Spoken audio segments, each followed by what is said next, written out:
Your skin's natural defense against wrinkles, coenzyme Q10, diminishes as you get older. Now there's a lotion that restores it. New Nivea Visage Q10 Wrinkle Control Lotion. It's guaranteed to reduce the look of wrinkles like never before.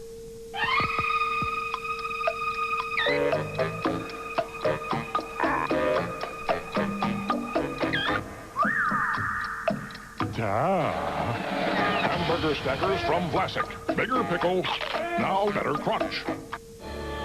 So I had fun. That's how I'll call you. Yeah, okay. Well, hey. Next time I'll remember to bring enough cash for both of us.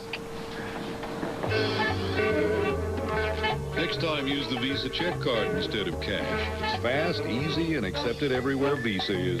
So you can get what you need and get on with life. I'm gonna beef up. Watch out! Watch out! Watch out! Go! Hold up! I got it. Get in the truck! Get in the truck! Get in the truck! Where your hat? Where your hat? Yours gonna be gone in a minute.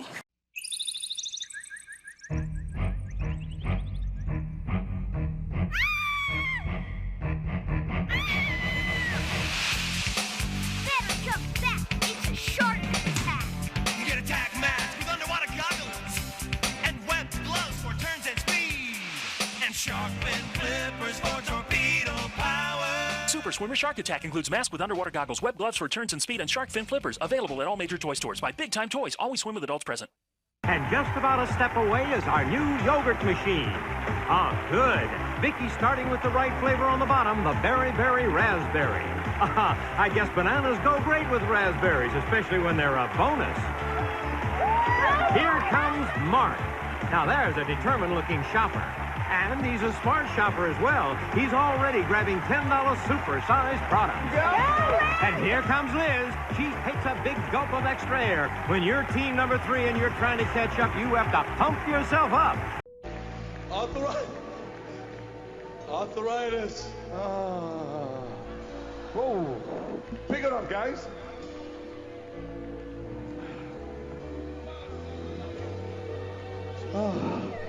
What? She said, don't do that. Don't do that. Pick her up, gentlemen. She said, don't do that. Come here, Jim. Make me feel I can't stand. Huh? When you do that, I can't stand. I made you feel like what? When you do that, I can't stand. Good. Good. That's the power of the Holy Ghost!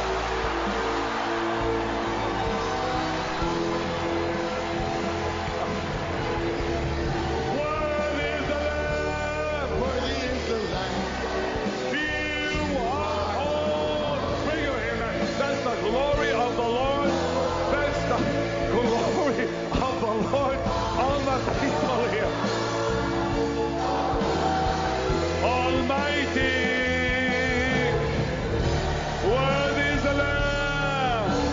Guys, you better just whoa, whoa, whoa. Holy, holy, holy, holy are you, Lord God Almighty. Worthy is the Lamb. My God. Worthy is the Lamb. The woman back here, I don't even know what's wrong with her. What was wrong with you? Would you give her the mic? What was wrong with you?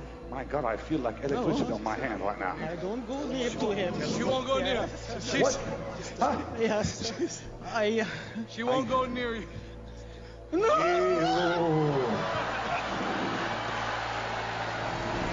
Toss that vegan pamphlet, boy. I'm getting fucking all chubbed up here. Come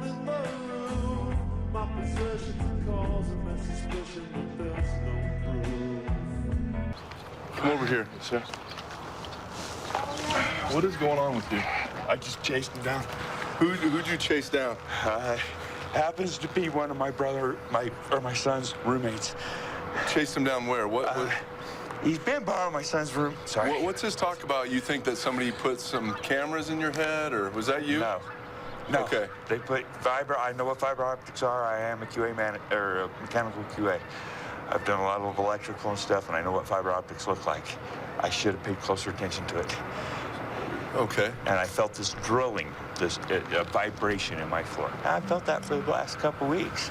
I'm gonna ask you straight. Have you used any meth today? Because you really are exhibiting a lot of signs that you're under the influence. I ran all the way down and all the way back. You're shaking like a paint mixer at Ace Hardware. I'm so mad. This is my son involved too, I believe. Where's your shoes? In the house. Okay. You were just chasing somebody without shoes on? Yes, sir. All the way a mile from here? Sir. Why did you strap on with your gun to go after? I'm used to carrying my firearm. This mystery. It's a mystery person, and you're chasing with a gun. I wouldn't even pull it. I just wanted to get some plate numbers and stuff, and they're all like high, like this. Okay, so you're gonna get plate numbers with a firearm on your side. I carry it all the time. When was the last time you used alcohol, or marijuana, or meth, or bath salts? Salt. Earlier Salts? today. You had some salts? Yes, sir. Okay. And, what sucked is my son's one got me on them. I've only been on for 2 weeks. I would never do them again. In your right mind, the best you can come up with right now, do you really think this is happening, or think this is an effect from the salts? I haven't done enough salts to have that type of an effect. Let me tell you what, this stuff is affecting you. And I will be honest with you. I'll stop. I give you my word as a Marine, as a man. I'm telling you right now, the stuff that you think is going on is all fabricated up here. That's what salts do. This is the reality of it. I'm not going to disagree with you, sir. But if it's happening, I can show you where they were drilling them in back by the pool. We just had a call from another citizen that said you were frantically running down the road, throwing your hands in the air, and you had your firearm on you, and they were concerned for what was going on. Letting them know what was going on. Letting who know? Huh? Letting who know? The neighborhood. About what? The drilling of the basalt. Or not the basalt, sorry, of the fiber optics. Okay, that they're putting fiber optic lines into this house? They're right here. You can see one right now. Yes, sir. Well, I might have to look a little closer. But yes, sir, I could probably find them right here in this driveway.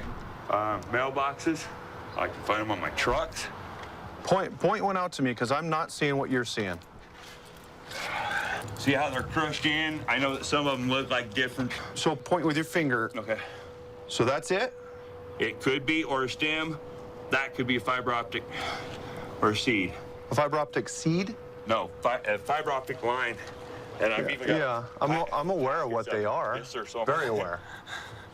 But how does this, how does that even resemble a fiber optic line? I just touch it. Hey, Wayne. I mean, some of them are biodegradable, too. They're made with biodegradable stuff. Hey, he's admitted he's on salts. It's a trip. Yeah. I give you my word as a Marine. What do you think all your former Marine buddies would think right now if they saw you in this condition? I'd be so embarrassed. I couldn't live myself. Okay, then with that in itself, isn't that time to get clean? Yes, sir. And I can do what I'm on. I give you my word. Have you used up all the salts you had? No, sir. You haven't used them all up? No, sir. How much do you have left? Right here in my pocket. Black little baggie. Okay. Let me ask you this. When did you use these salts? All day today and last. How are you taking them? You just smoking them? On what, foil or Foil, pipe? yes, sir. Foil? So that's the foil in there? Where'd you get them from? My son. Your son. Put your hands in the back. Small your back. Sure. Spread your feet wide for me. John, the stuff you pointed at here on the sidewalk isn't even fiber optic lines. That's what it looks like. They can make the fiber optic into any size, diameter they want, in some shapes. You tell me that this isn't a problem. You've been doing this for 14 days straight, and I'm 100% certain that you're not chasing anybody. You're chasing ghosts. Just my luck, a dud. say, there must be some way to get that thing off. Hey, why don't you saw it off? Get his head in here. Yeah. Well, we haven't got all day. Nell is going to get hitched to that rat black if we don't get there in time. Thanks. Well, you dummy, you. We got to get going. I'll get my secret weapon. Like spades.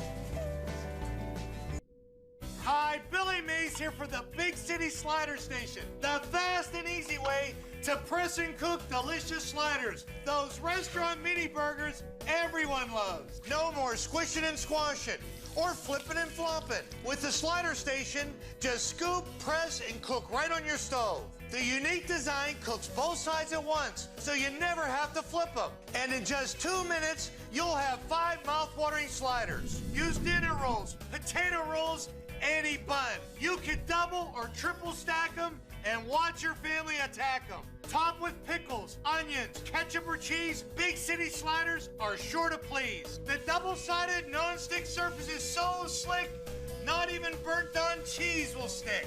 Whether it's ground beef, chuck or sirloin, just scoop, press, and cook. No flipping and no hassle.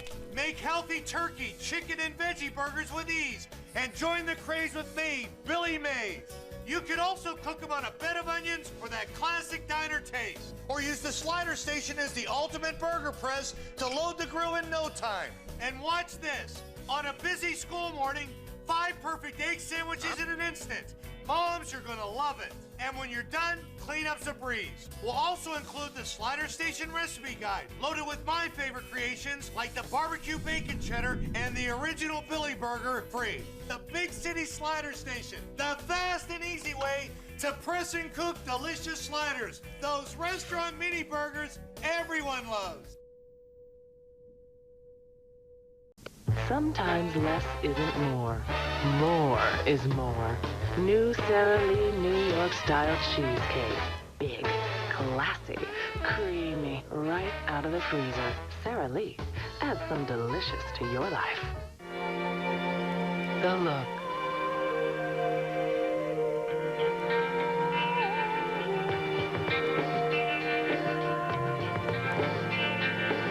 Look who. JCPenney. The look.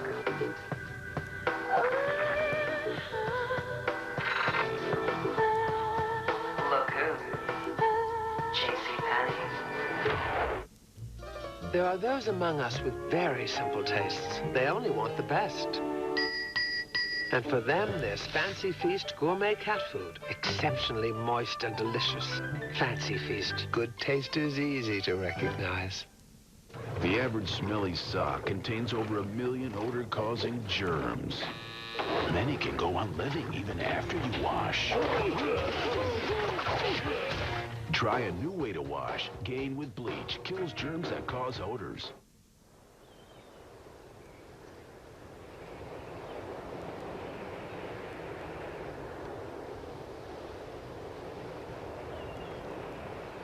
New Gentle Breeze Gain. Lighter scent, same cleaning power.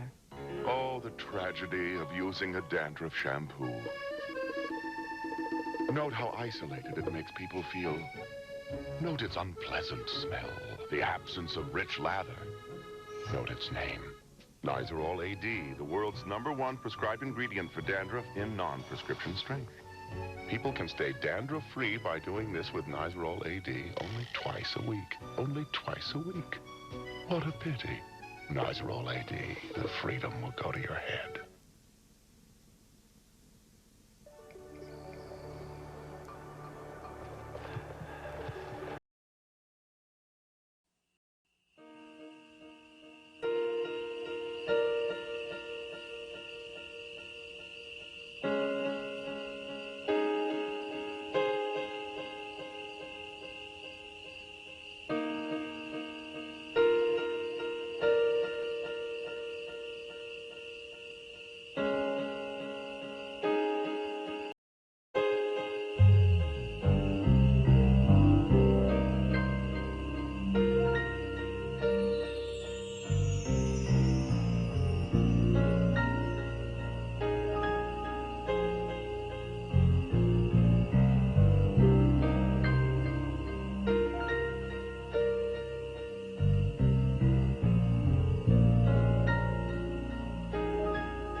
I basically would have a set of notes here, but they're unavailable in all this melee.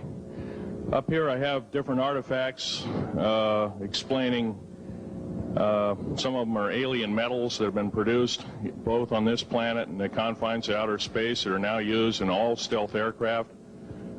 All stealth aircraft, for instance, all black jets, what you're seeing of black helicopters and the like, the skins and the coatings and the residues that are used predominantly in the aircraft themselves, in the airframes and the rotor blades and the fans, and in some cases in submarines, special titanium hulls in the Phoenix class submarines now. All this has come from alien technology. 1947 is what the public has been told. Something crashed in the backyard in New Mexico, a place called Roswell, New Mexico. Unfortunately, that's what the public's been told. The military's known about the alien question for the better part of 70 years, and they first saw their glimpse of what was going on as early as 1909 in the American Southwest. Now, Army cavalry evidently were chasing some bandits, and they entered this cave. They were holed up in a cave, and what they found in there was flying discs and little gray guys and all kinds of weird things, and they didn't know how to explain that, and they wrote them down as best they could, and it's been in secret archives ever since. That's up down by the Truth or Consequences area of New Mexico. Well, the alien thing is more than just what I'd call a non-visible threat. We on the surface, first of all information dealing with alien or alien reproduced technology or alien reproduced vehicles or any other kinds of things well hidden from the American public. Our black budget, for instance, garners $1.023 trillion every 2 years. It's over $500 billion a year. Right now, there are 131 active deep underground military bases in the United States. There's 1,477 of them worldwide. Each one has an average cost of $17 to $19 billion. Each one is built in the site. It used to be it'd take a year to 2 years to build each one, and now they're capable of building a couple of them a year with sophisticated methods. My colleague Al Bielik has actually been on some of the high-speed railways, the magneto-leviton trains that connect all the deep underground military bases within the United States. He's been on a Mach 2 train and floats off of a single rail at 3/4 of an inch off the rail, and is what you'd call high tech. We have nothing like this on the surface. The public basically has been totally lied to. We're considered stupid or even moronic in some cases. It's got to stop. If we're going to gain our country back, we must, and I repeat, must instill in our public officials, anybody that goes and does public service, they must tell us the truth. If they cannot do this, then they must be impeached, or they must be removed from office. If this cannot occur, if the truth cannot totally come out, there are reasons for secrecy, for instance, but if the truth cannot totally come out, what's the use in us having anything called freedom?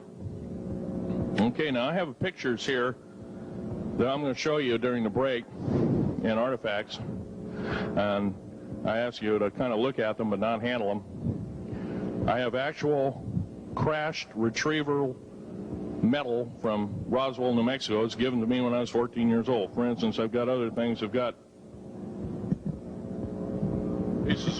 pieces of this piece of titanium, a special titanium alloy made for everything from the original SR-71 Blackberry. That's old hat now.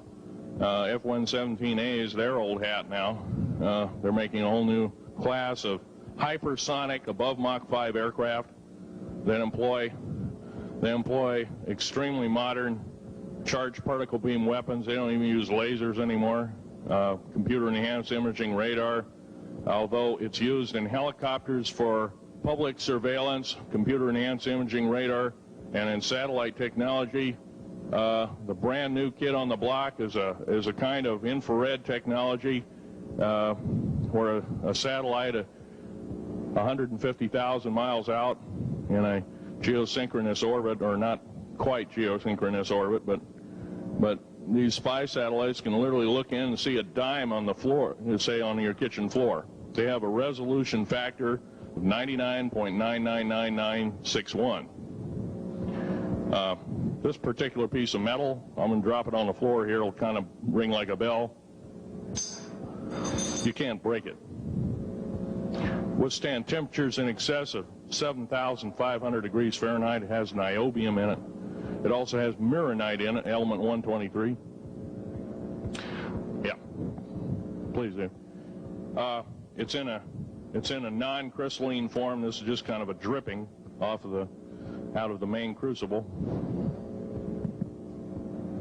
Here's a crystalline example. It's in the scalenohedral crystalline form. We got this from the large grays technology. This is grown in the confines of outer space, which has not quite a super vacuum, but by the way, this is capable of withstanding temperatures in excess of 10,000 degrees Fahrenheit. It's great for certain parts of aircraft. This kind of material I work with on a daily basis.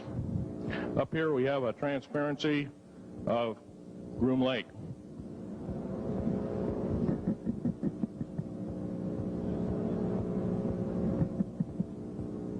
Groom Lake is where the infamous Area 51, S4, S2, a CIA base, it was originally a bombing range, a nuclear test site.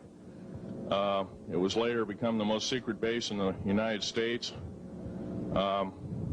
It employs over 18,000 workers who work in shifts of 12 hours at a whack. Most of them work in the cover of darkness, like us.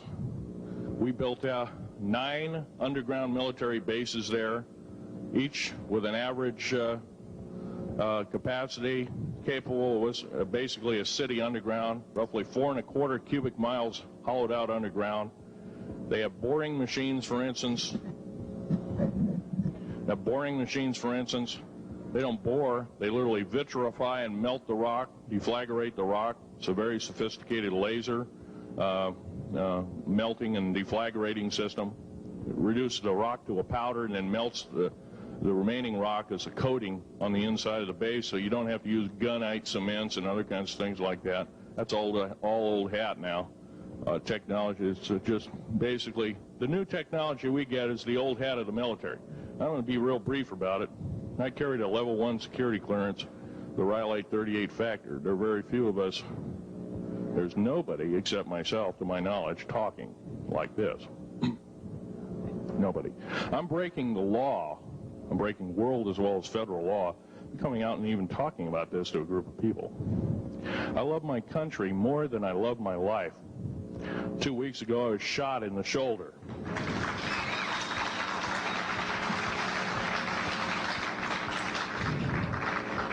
I don't want to gore you women out, but I was shot in the shoulder up here. I recently have become friends of a retired FBI agent who took me under the wing. He says, I've never seen a person braver than you. And I said, well, there's more coming. Our patriot movement in these United States is going to pick up the ball, and we are going to kick the parasites out.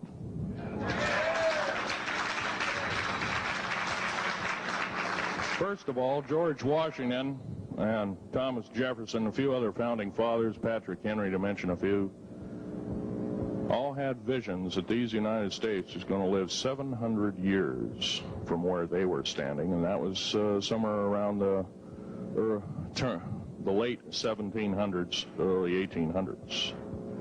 So you can count this country. This country isn't going to go to a new world order.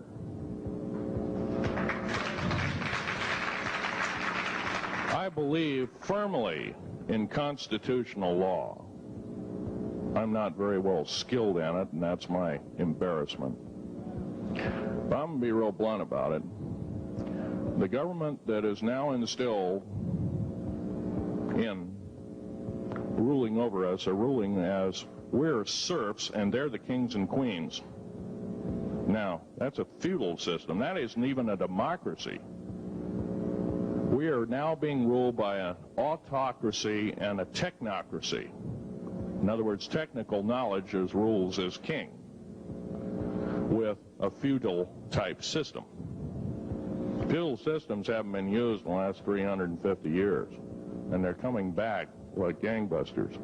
If we are complacent, if we do not speak out in droves, and I'm not just talking about me, I'm talking about a bunch of us getting together and getting on this stump and loving our country more than we love our lives, getting on, some of us are going to get killed. I almost got killed a couple of weeks ago. Hadn't been for an FBI, a retired FBI man who risked his life, his career, everything, put it all on the line, and he didn't know me from Adam. A week prior to that, he listened to one of my tapes I gave up in Post Falls, Idaho, and I'm going to be very blunt about, he said that we need a lot more of you, but unfortunately we're not getting anybody. Well, I'm not the best speaker in the world, but I'm trying to relay to you that we need to get out and seriously get the message out. These shows are great. This hall should be absolutely packed, standing room only, and we should be getting the message out to as many people as we can with as many shows as there is it possibly to reach. The many is the public. We ought to get on talk shows. We've got to get on news shows and TV shows, and we have to really get the message out. And I think we're doing it, but it's a little bit slow in the first part. That's just that part of what I want to say. In working with the black projects, I was very loyal. I was picked because I was very strong mentally. There's a bunch of us that were picked because we don't crack under pressure. We don't freak under pressure, so to speak. Everyday events don't bother us. Now, I was involved in something very controversial, almost totally unbelievable to most of you. Some of you are religious people. I think all religions have a time and a place, and they definitely have a place in America. Now, another thing I want to reach to you is that during the unbelievable part, I was involved in building another base inside of Dulce, New Mexico, which is Los Alamos Laboratory. It's a biological laboratory. On the southwest part of the Archuleta Mesa, we built an underground facility, a better part of 3 cubic miles hollowed out underground. Then to the southwest of that, we were in the process of the early stages of building. We drilled 4 large tunnel-like holes. Some of them ran 2.5 miles under the surface. Number of the original wells or drilling machines that were used were at the rate of 2 miles a day. It was fairly rapid. The equipment kept coming up broken. So we wanted to go down, we wanted to send somebody down there, a human observer, or human observers in this case, to find out what was going on.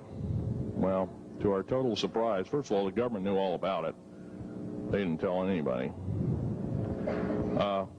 When I saw Green Beret and Black Beret people encamped inside of our geologist camp, I knew something was up, the gig was up. First of all, I knew all about the alien agenda.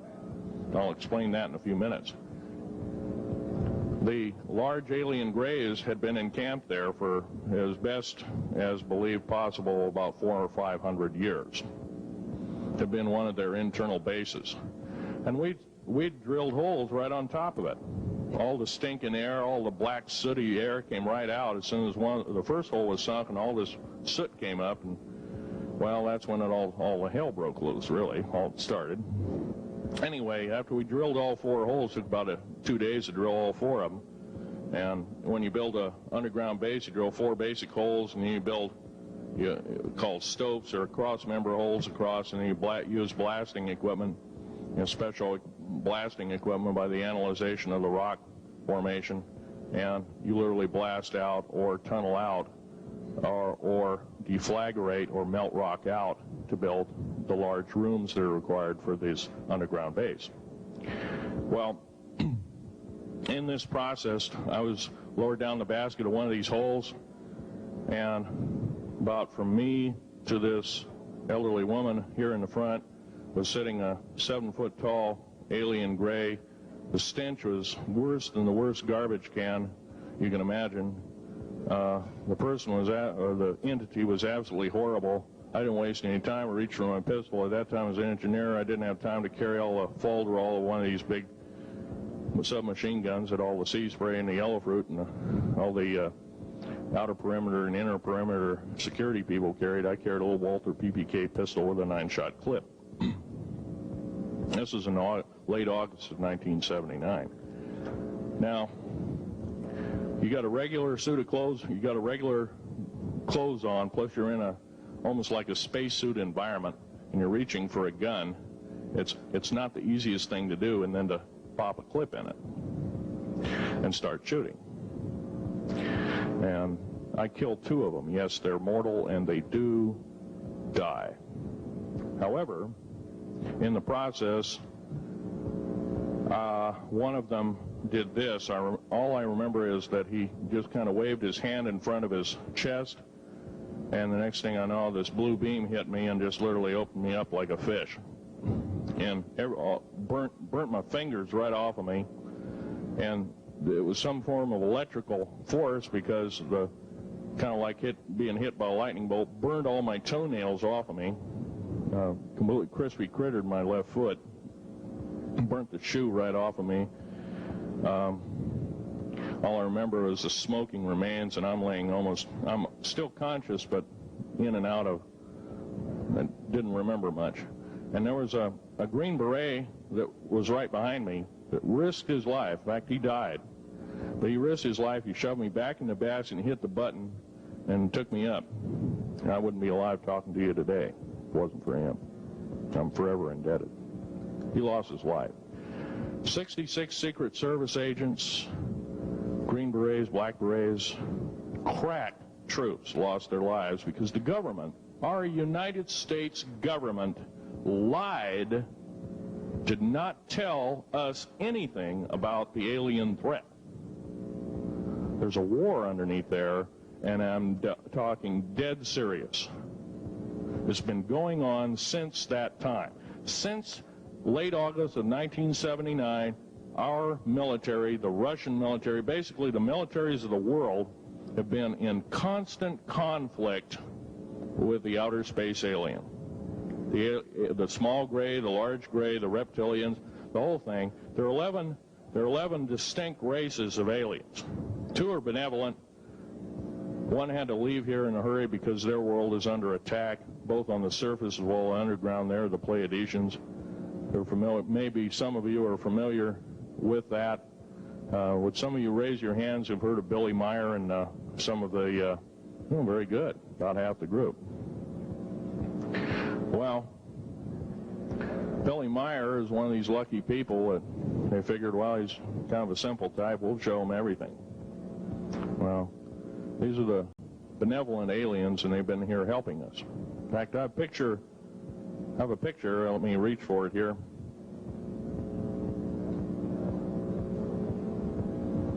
I have a picture of one of the aliens been working for the United States Pentagon for the last 58 years. His name is Val Valiant Thor. He's right here. There's my father in the background.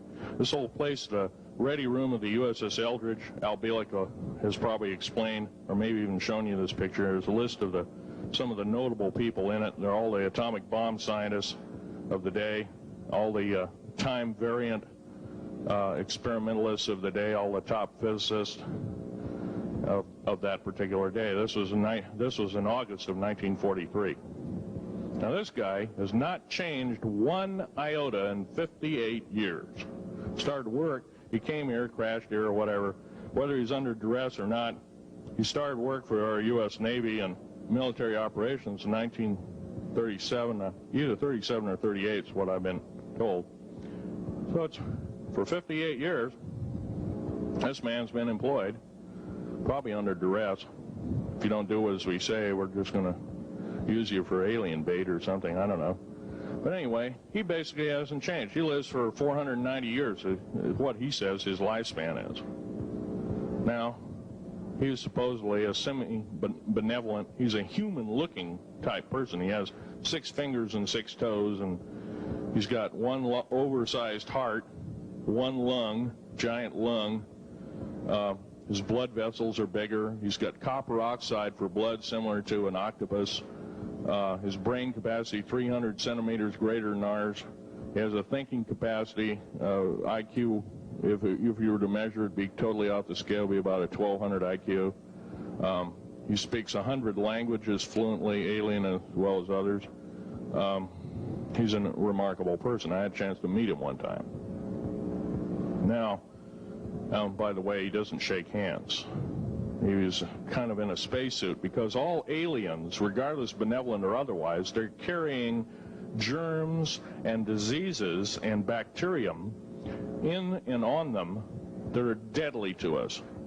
If I were making policy, I'd quarantine them all, because how do we not know that some of our diseases like AIDS, Ebola, hantavirus, and a few of these other weird designer diseases, as I call them, are not made from the cadavers of some of these aliens as a biological weapon to use against the people of the United States? Well, I'm tired. I'm a tired American speaking out.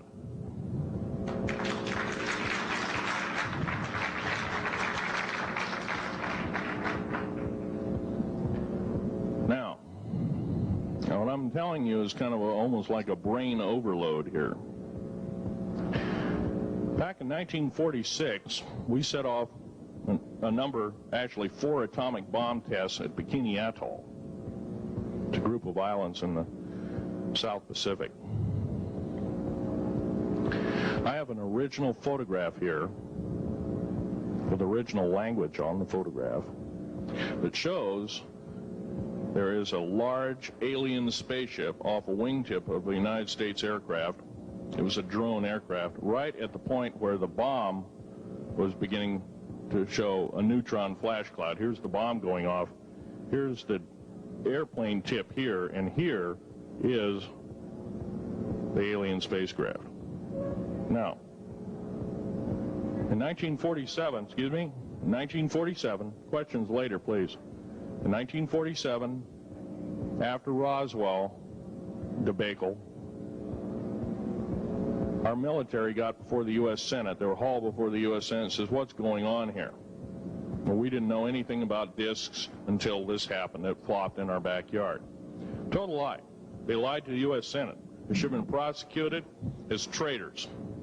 Anybody lying to a United States Senator or House of Representative, any Senator or House of Representative person, President of the United States, Vice President, any cabinet member lying to the American public is a traitor and should be dealt with in an appropriate fashion. This is actual proof, positive, that this occurred in 1946. Now, U.S. military knew all about flying discs, and flying disc technology is early, thoroughly early, as 1933. Of course, we remember the Germans did too, the Nazi Germans, Hitler and all their bunch of people.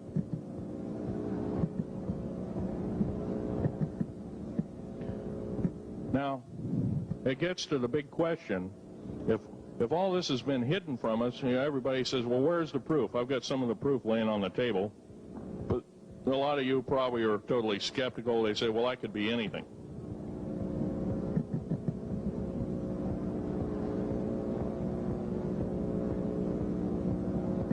In my hand here, I have a piece of what's called corbamite. It's the heaviest element in the world. Element 140. This piece of material weighs 15 ounces. It's 3.5 times the weight of uranium. It cannot be made to emit gamma rays. It cannot be isotoped. It is totally stable. It is used in all stealth aircraft and all Phoenix-class submarines. When combined with other alien elements, it is impregnable. It cannot be melted with charged particle beam weapon. When properly combined in secretive compounds, it can withstand temperatures in excess of 10 million degrees Fahrenheit. It is grown by aliens who have given a good... The other side of the alien question is, some of these aliens have broken off from their mainstream and said, we're not getting a fair shake, and so this is what happens. And I'm talking about the alien grays. Some of them broken away. They're talk about not being popular. This particular piece of metal is an amazing piece of technology. It's capable of being grown in 15 different crystal systems. Now, I'm a geologist, and I, prior to 15 or 20 years ago, knew of only 6 crystal systems. There's actually 15, if you count all the alien metals. Now, this is only element 140. If you look at the local periodic table in your local library, it says 104. Somewhere down the line, we've been lied to and we've been cheated. What we have to do is we have to literally ask for the truth. If we cannot ask for the truth, we must demand the truth. We must take it before courts of law in common law systems, and we must demand it. If we cannot do this, our founding fathers told us the only thing left is to overthrow, to get the parasites out. I don't advocate overthrow, but it does look like this may be the only alternative. Now, I'm going to casually mention to you something that's very scary indeed, and tell you what the alien agenda is. And it's going to sound very familiar. The alien agenda is the complete takeover of this planet, the killing off of 5/6 to 7/8 of the world's population by the year 2029. U.S. military has known about this for 45 years. They've told no one. As far as I know, I'm the only person standing before a crowd talking about the alien agenda secretively. Okay. Back in 1954, I'll give you a quick overview. There was the created 1954 treaty where Eisenhower signed a pact with the known alien species of the time. There were 3 at the time.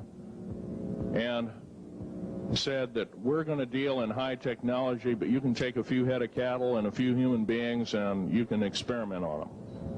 It's unthinkable. It's stuff straight out of the Nazi death camps, and I'm kidding you not, it's plain BS, and it's got to stop. Now, the created 1954 treaty would have been violated. After the great firefight, the alien-human war, I am the only living survivor talking about it worldwide at all. Only one. The other 2 are in nursing homes in Canada, and the Canadian government refuses to allow any U.S. people, including myself, to talk to them because they are afraid of kidnapping. Probably the reason I got shot to pieces and 11 attempts on my life is I am a direct threat to the entire system. The New World Order, the alien agenda is one and the same. It's world takeover and the decimation of the population of this planet. Now, I'm going to tell you something a little bit different about the alien species. The bad news ones, there are 9 races of alien populations that look at a human being as a bag of food. They're not cannibals. They don't eat the flesh and the bones and all that kind of stuff. They use the glandular secretions of animals and human beings as a mixture of the vitamins for their food. They get high off of our adrenal gland substances called adrenal chrome. It's something like cocaine to them. Now, what can we do about it? Right now, if we do nothing, we can do nothing about it, and it will continue to go on. Basically, we'll be led in the dark, and you'll keep seeing more and more people disappear. Right now, there's 100,000 children totally unaccountable through FBI archives, cannot be traced anywhere. They haven't been murdered. Nobody's ever seen them. I think they're hauled underneath in some of these bases, and they are summarily done away with, and they are literally eaten. Now, that is a scary thing indeed. And I'm not asking you to believe me in toto. I am asking you to seriously do enough homework that you can go out in through the public record, through the congressional records, find out who's voting for what, and go from there. Do your own program, do your own agenda, and do your own speaking out. And if enough of us do this, there is some saving grace. However, we don't have a whole heap of time left. Technological governments on this planet are raping the planet. We're going to run out of everything that we need. They're going to pollute everything in sight in the better part of 20 years. Now, I know you've heard some poppycock stories. Oh, we're going to run out of coal. We're going to run out of gasoline. We're going to run out of this, that, and the other. And 25 and 30 years ago, you heard all this hogwash.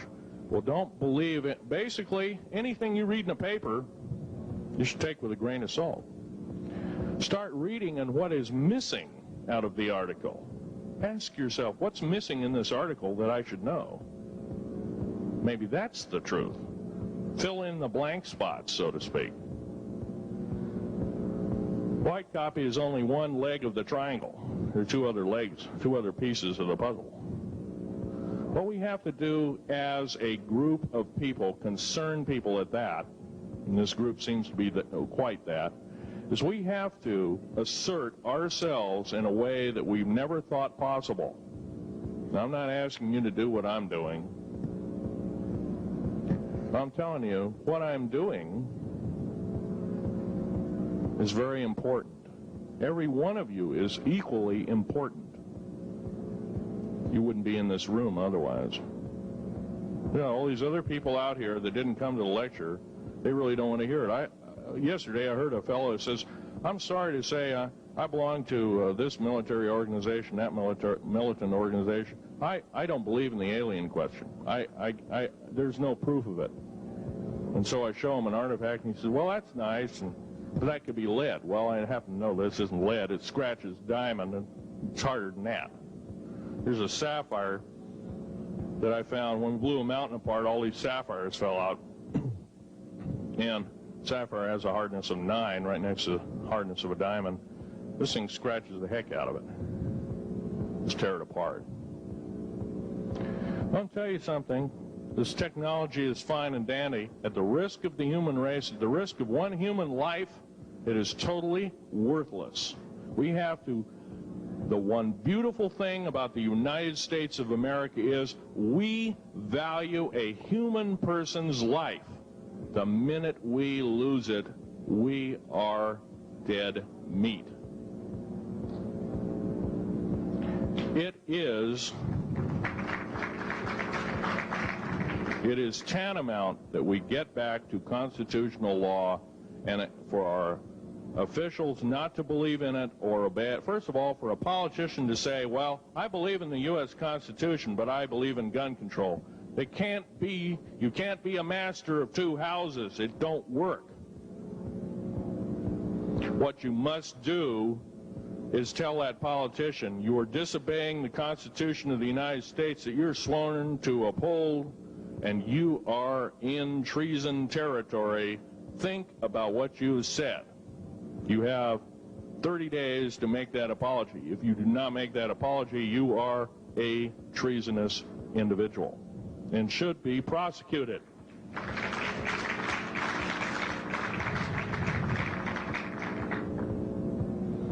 Now, there's a few other things I want to run by you, and they're kind of in rapid-fire order. Area 51 is only one base, one of the 131 bases. Of these 131 bases, I call Area 51 a mega base. It's got more than one base in it. It's Tonopah Test Range, Area 51, S2, S4, Groom Lake, and a host of others. Now, these mega bases are gobbling up our gross national product. Right now, we're spending 28% of the gross national product on building underground bases solely. That doesn't count for the defense budget. That doesn't count for the spare parts budget. Doesn't count for any of that at all. And the black budget is dead wrong. It sidesteps the United States Congress and its Constitution of its people and says you're a bunch of morons, you don't need to know. Well, a need-to-know basis is an executive order written during the Eisenhower era right after the Greada 1954 treaty and is treasonous and illegal in this country and should be overturned and abolished.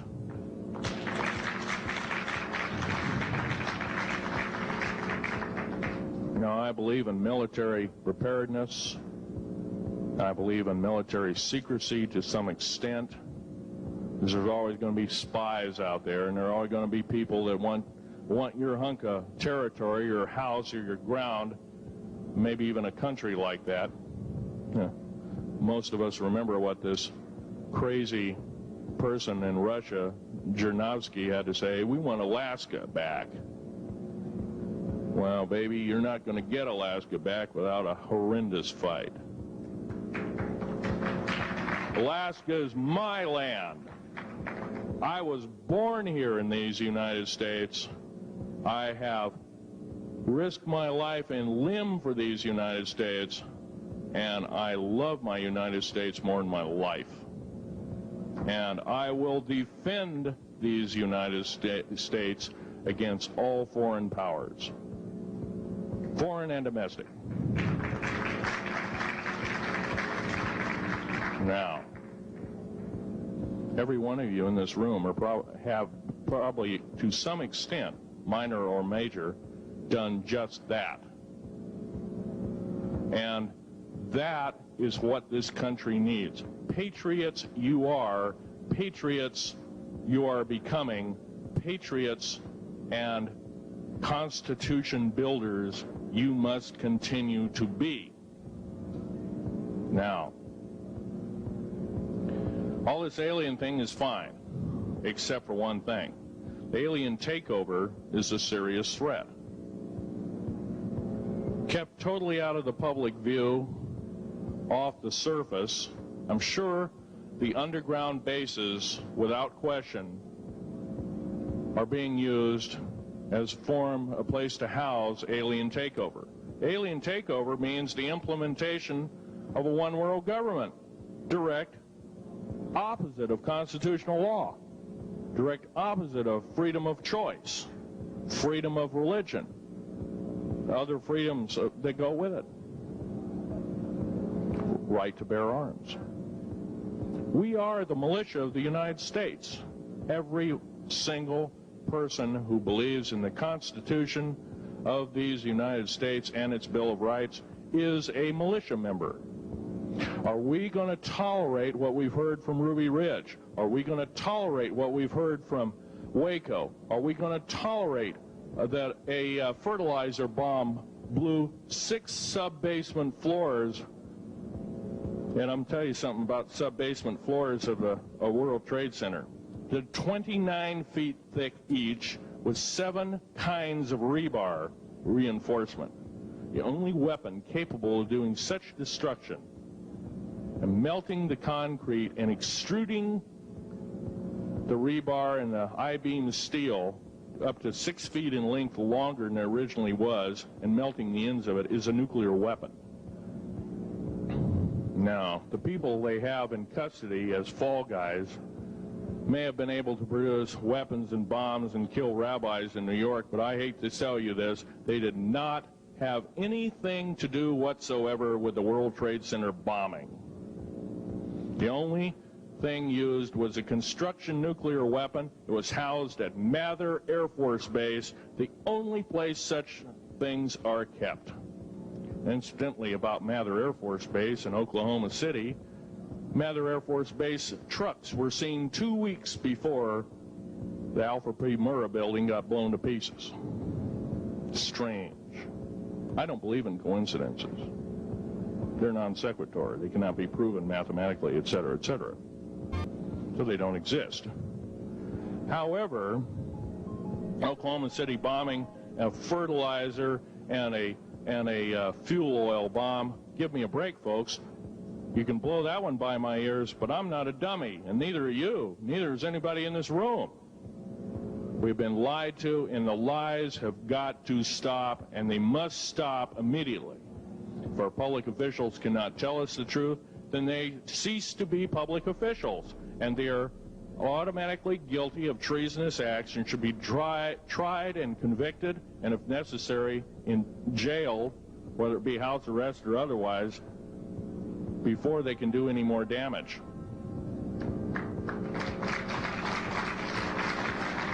Janet Reno. Janet Reno is a confirmed lesbian. She got out in front of public TV and said so. Janet Reno cheated her way through law school. It's provable. It's on the congressional record. It's also in question. It's on the law school that she graduated from. Her record is not spotless. There are thousands, there are tens of thousands of fine police women that could have done an exemplary job in a similar aspect. Janet Reno is a murderer of our children and should not be tolerated to live. Those that murder children, those that abuse children, those that sexually abused children should not suffer to live. The CS gas that was poured in onto the Waco complex of Mr. Koresh, CS, by the way, stands for cesium. Cesium is an atomic element. It's an isotope. It's a radioactive compound. It is deadly to people under the age of 10. Take one breath and their lungs are singed and they die in 72 hours or less. They poured that gas continuously for 48 hours on that compound. No, I don't believe in a lot of things. I don't believe anybody is that wicked that you have to kill them 100-fold over after they're dead. But this is the mentality of the people now ruling as kings and queens over us, and it must stop. If we allow another election to go by with the same ilk in the White House, we have only ourselves to blame. Now, this room isn't going to change the outcome of an election. I personally believe, I don't believe there's going to be another election. I believe martial law is going to hit this country before that happens, the way things are going. Because we refuse to stand up, we refuse to literally get out and risk our lives in talking. Now, some of us got jobs and families and great responsibilities, greater than I have. And I agree, that's tough. It's very hard. I cannot sympathize with you because I'm not in your situation. But I have a young family. I have an ex-wife and child. Defense Intelligence Agency goons tried to kidnap my daughter not too long ago. My ex-wife working in the state government services in Oregon. picked up her .22 handgun, shoved it in the back of the neck of this one person. Give me my daughter back. If I don't, I pull the trigger. Gave the daughter back. Good choice.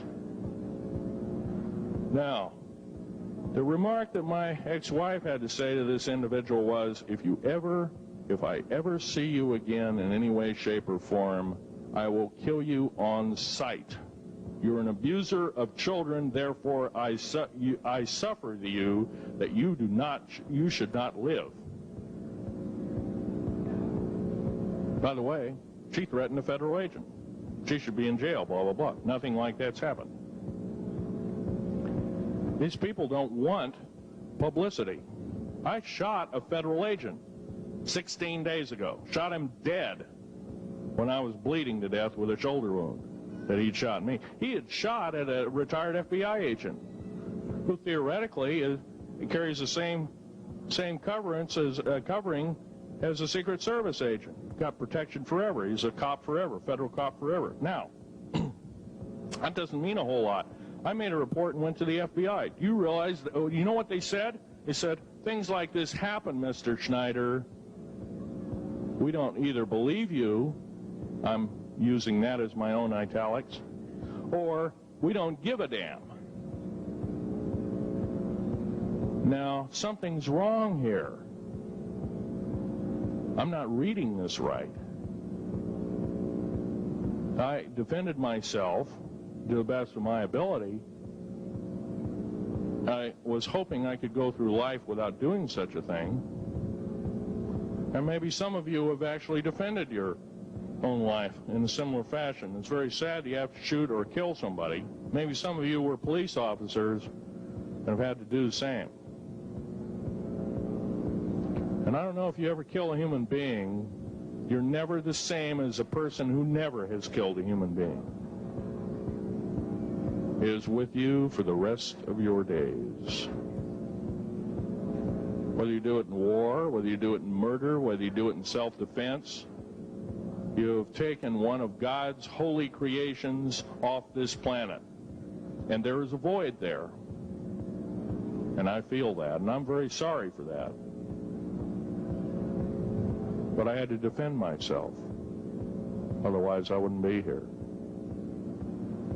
My message must continue. I'm doing it on my own money. And I'll continue to do it. As long as it takes. As long as I've got to live.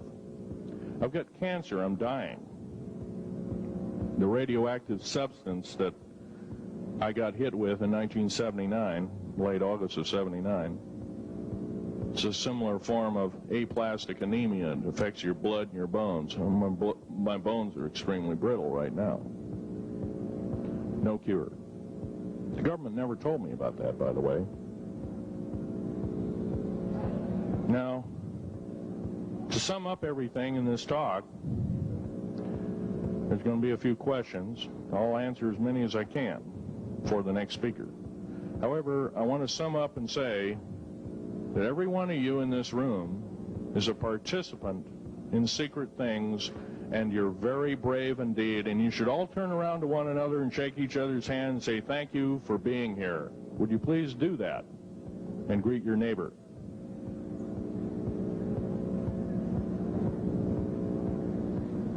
Now, this is the way the world should be. There wouldn't be any wars. There wouldn't be any strife. Or if there was, it could be settled in a peaceable manner in a handshake. And that's the original American way. And I believe that way is still there, however remote at present time.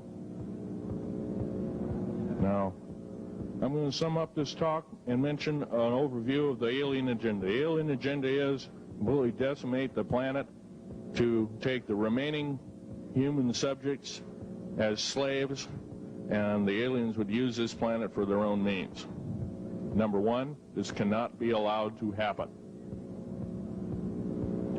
The world takeover plans of the New World Order, a direct carbon copy blueprint from Adolf Hitler's routine of 1933 to 1938, must not be allowed to happen. That includes the name, the New World Order.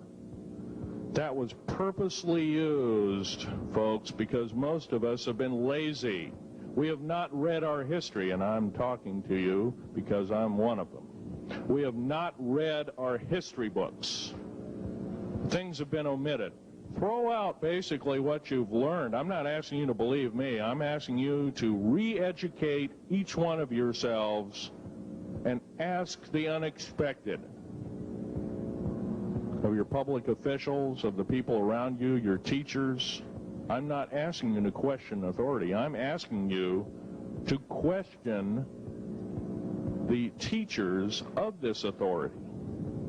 Is this right? Is this law correct? If a law, one of the best statements to ever come out of the mouth of any human being, believe it or not, was, I think, by an incredible black man, the name of not Jesse Jackson, but it was Martin Luther King, excuse me, said, an injustice anywhere is a threat to justice everywhere.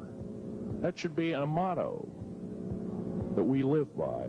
Not so much for the man who said the motto, but I'm sure George Washington said something similar, who said, an uninformed populace is a populace in slavery.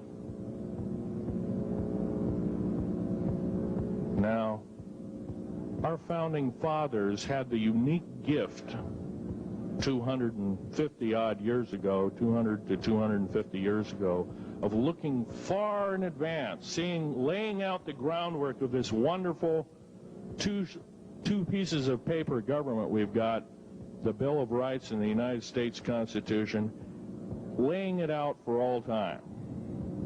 It is the best government probably since time immemorial, maybe the best ever.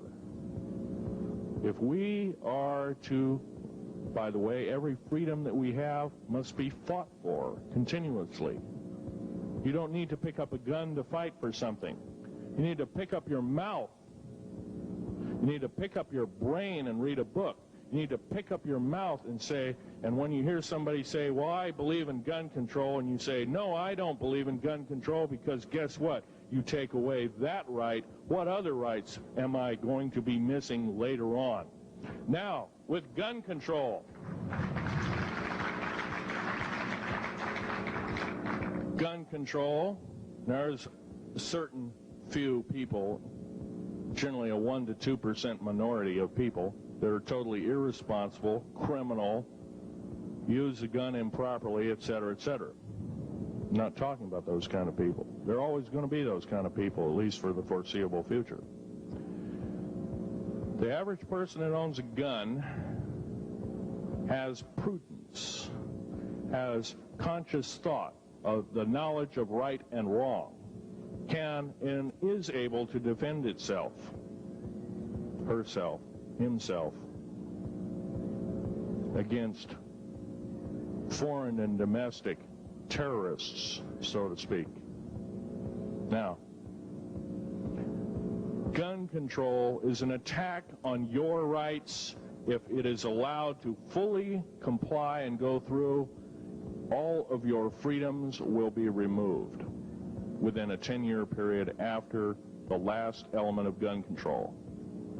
So the attack of any right, or the removal of any existing right, is an attack and affront on every one of us in this room, and should not be tolerated. That's that part of the talk. The overview is about underground mountain bases. All of them should be made public.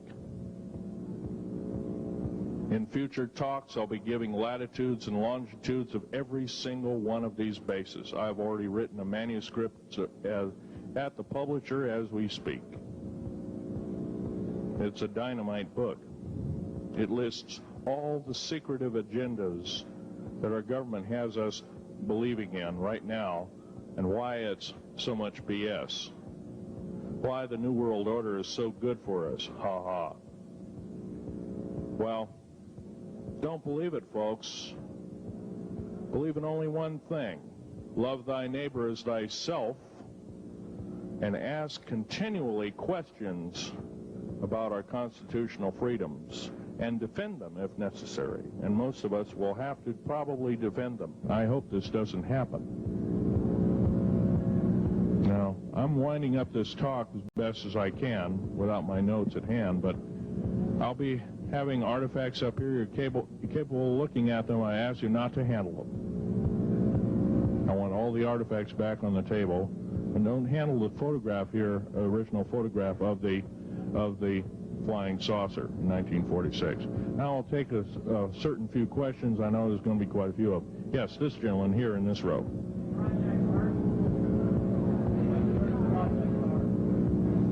I've heard of Project HARP. I don't really know that much. It's designed to electrify the ionosphere, and they will be able to map all the underground bases. There was a crash of a Air Force plane up in Alaska last week, and AWAC plane. And it was on the last day of a Project HARP demonstration. Okay. Yes, I've heard of such projects.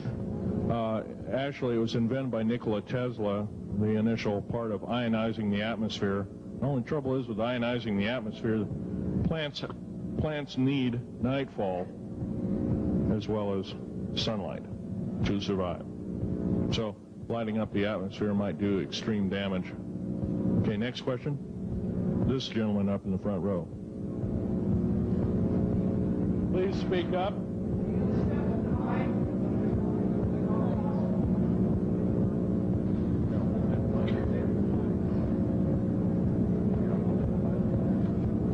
Thank you for taking the question. My question I'd like to ask is this.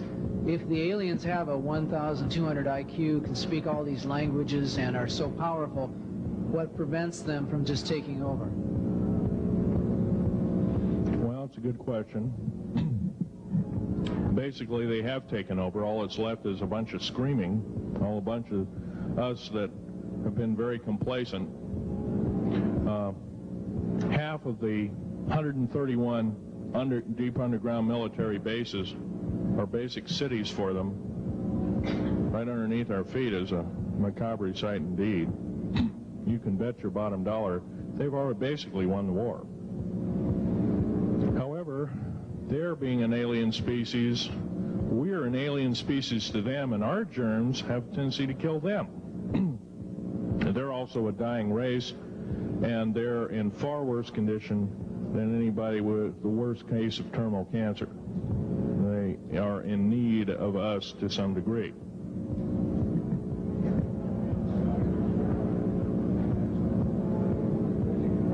Okay. Yes, sir. Yes, I heard a man speaking about the same things you have been speaking about down in Australia named Stan Deyo. Do you know that man? Stan Deyo, yes, I've heard of him, but I don't know of him. Are you aware of this asteroid headed toward the Earth? Yes, Nemesis is called Nemesis. It's a brown star. It's probably hollow. It's maybe not a star at all. Has a specific gravity of a little less than 2, 1.718 or something like that, which means it's extremely hollow and light. It has a mass of 10 times the size of Jupiter. It is so massive, it's dragging comets and meteoritic material with it, and space garbage and debris. It's dragging it at such a rate, just the debris encircling our solar system enough to destroy half the planets of it. So, yeah, it'll be a threat. It's headed for us right now. Supposedly it'll be here in 2052.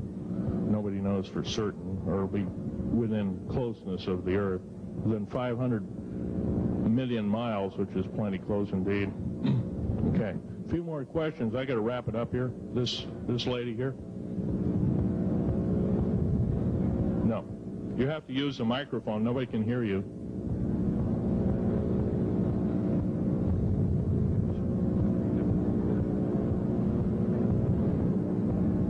Do you correlate the foreign forces with the Soviets? The Soviet forces, the foreign forces, all of us have an alien war going on. The Red Chinese right now are getting it in full brunt. The Russians are shooting down per province. There are about 9 provinces in their motherland. They're shooting down at the rate of 50 of these saucers per month and ships. They're heaping piles of them in outer Mongolia, mountains of them. They just tow them out there and let them sit out there. Yeah. You please use the microphone. Nobody can hear you. Does the alien agenda dictate the agenda of the world globalists right now, the people that want world government? Yes, they do in total and in entirety. They may even be in charge. And are some of our high-level officials, perhaps from the president on down, are they aware of this? Yes, they are. They're all aware of it. Thank you. Yes, ma'am. What is the name of your book and when will it be out? Well, I have several names of the book. Basically, I'm calling myself Government Secrets Revealed, and please don't handle a picture. I've asked, please, not to you look at the artifacts, but don't handle them. Okay. And the Government Secrets Revealed should be out within 2 to 3 weeks at the outset. Yes, sir. Where can you get this book? Where will it be out? I'll have it in a brochure. I can't tell you right now. Yes, sir. The person behind you, and then the person behind that, and that'll be the... Okay, Phil, I want to say thank you and God bless you for what you're doing. It takes a big man like you to do it, man. Thank you. What I wanted to emphasize here, I'll make it real quick, is that what can we as humanoids do to... we're not humanoids, we're humans. Humans, all right. Well, anyway, what can we do to stop this? By doing exactly what we're doing right now. Gathering? Gathering, listening, and what I'm doing, getting out in the public and talking about it. Okay, also... I don't fear ridicule. If someone wants to call me a brand X nut, well, I can't reach that person. I'm sorry for him. Yeah. I'm well aware of what's going on with Area 51, and I know that we're capable of going into the future right now and coming back. Can you please use the microphone? Or is the microphone going dead down there? Can you hear me? Yeah. Okay. I'm well aware that our country is capable of going into the future right now and coming back through the Please technology. make this short. What is your question, sir? How far can we go into knowing what's happening with the aliens in Area 51? How far can we get into the knowledge of this? We're already full-fledged into the knowledge of this right now. How far can we go? We can go a lot further. We have to defeat the alien threat. Otherwise, we have no chance at all. There won't be a new world order either. Okay, well, thank you very much. Let's take this last gentleman here. Did the United States government intentionally enter into an agreement with the aliens back in 1940? Well, let's see. 1954. 1954. Yes, they intentionally. They knew full well what their capacity was. They intentionally did so, supposedly on the premise that they were buying time to get arranged, and this wasn't true. This was a lie dished out to the public and the people in the know at the time, all the MJ members, et cetera, et cetera. It did buy time, but at great cost. As we speak, as I'm speaking, rather, about 6 million to 7 million human beings have been slaughtered by the aliens at the present time, unaccounted for. And of course, there's 1,000 lies to say where they went or where they didn't go. Okay? I'm telling you right now that the lies and innuendo not only have to stop, if we don't believe in them anymore, they're going to stop, guaranteed. One final question. The so-called ascension movement. You know nothing of it. I don't mix. You know nothing of it. Nothing of it. Okay. Thanks.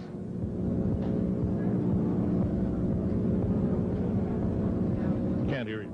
Cannot hear you.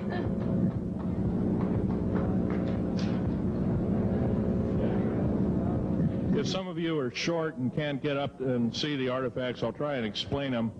But I ask you once again, please don't handle them. Well, most of this is very well camouflaged.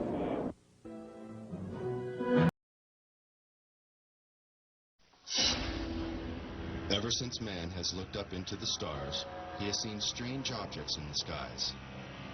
But the search for proof of extraterrestrial intelligence has produced disappointing results. The best so-called evidence has only been a few photographs and film clips. But now, all that's about to change. Since 1985, more than 15 million Americans have reportedly witnessed unidentified flying objects.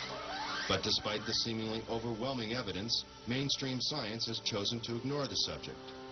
But now, for the first time in history, one of the greatest mysteries of this century is unraveling. A former government scientist has come forward to discuss the military's classified work on extraterrestrial spacecraft.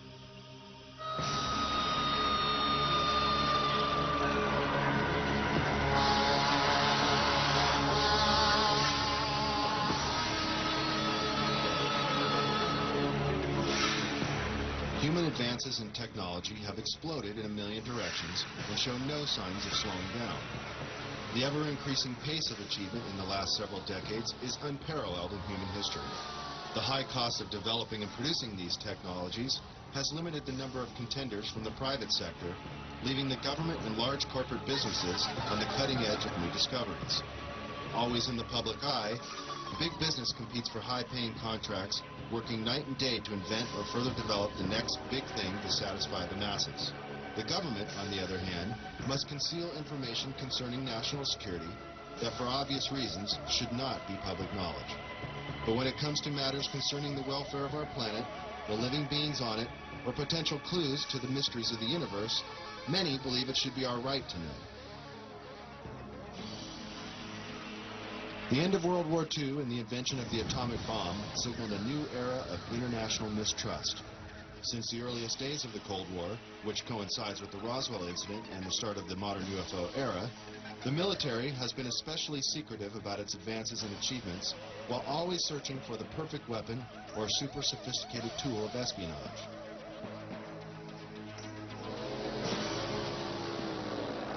High-tech surveillance equipment around the world, and even in space, has allowed global intelligence to see and be aware of many things that the common civilian cannot even begin to imagine. The military recruits many talented civilians when special expertise is required. And propulsion systems expert Bob Lazar claims he was one of them. In this exclusive interview, he gives his detailed account of his employment with the Department of Naval Intelligence at the top-secret facility known as S4, where, according to Bob, he was hired to work on recovered alien spacecraft. S4 is located 125 miles north of Las Vegas and 15 miles south of Groom Lake. This now not-so-secret military base at Groom Lake, Nevada, is known as Area 51, or Dreamland, as insiders like to call it. Born in 1959 in Coral Gables, Florida, Bob has lived much of his life in Las Vegas, Nevada. With degrees in physics and electronics from MIT and Caltech, he has dabbled in everything from chemistry to fireworks in an effort to understand the finer points of propulsion. He has even assembled a jet car with a 22,000 horsepower engine salvaged from a Navy F-3D Skyknight that is capable of land speeds of over 350 miles per hour. Fate took a serious turn for Bob in 1982. Arriving early for a lecture at Los Alamos National Laboratory in New Mexico given by Dr. Edward Teller, one of the inventors of the atomic bomb, Bob was able to meet and talk to the famous physicist. Coincidentally, Dr. Teller was reading the local paper, The Monitor, with a featured front-page article on Bob, and the two struck up a conversation. Later, Bob sent Dr. Teller his resume for consideration, and soon after, Bob was hired by the Los Alamos National Laboratory. This Los Alamos-based directory lists Bob as an employee. By 1989, Bob was brought into the top-secret program at S4 known as Project Galileo. In the following interview, Bob reveals many details of this amazing experience.